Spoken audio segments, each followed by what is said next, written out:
রাজ্য সরকার চাইলেও 2013 মে মাসের আগে পঞ্চায়েত নির্বাচন সম্ভব নয়। রাজ্য নির্বাচন কমিশন সূত্রে খবর, নতুন ভোটার তালিকা প্রকাশিত হওয়ার পর নির্বাচনী প্রক্রিয়ায় হাত দেবে তারা। প্রথমেই শুরু করা হবে ডিলিমিটেশনের কাজ।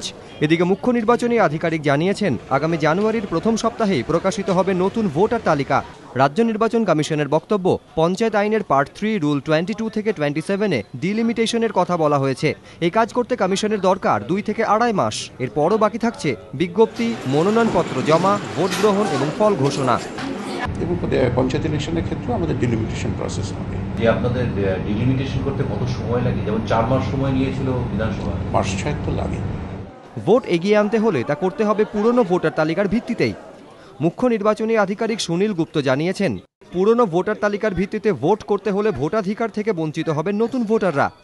জানুয়ারির মধ্যে ভোট করা সম্ভব না হলে ফেব্রুয়ারি থেকে এপ্রিলের মাঝামাঝি সময় পর্যন্ত বিভিন্ন পরীক্ষা থাকায় ভোট নেওয়া সম্ভব হবে না।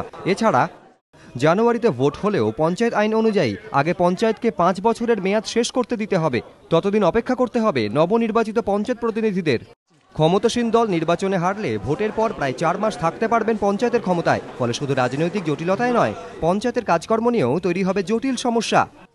একাধিক সমস্যার মোকাবিলা করে পঞ্চায়েত নির্বাচনকে এগিয়ে আনা কার্যত অসম্ভব বলেই মনে করছে রাজ্য নির্বাচন কমিশন। ফলে পঞ্চায়েত নির্বাচন শেষ পর্যন্ত হতে পারে কাঠফাটা মে মাসেই। দীপক ঘোষ, এবিপি আনন্দ, কলকাতা।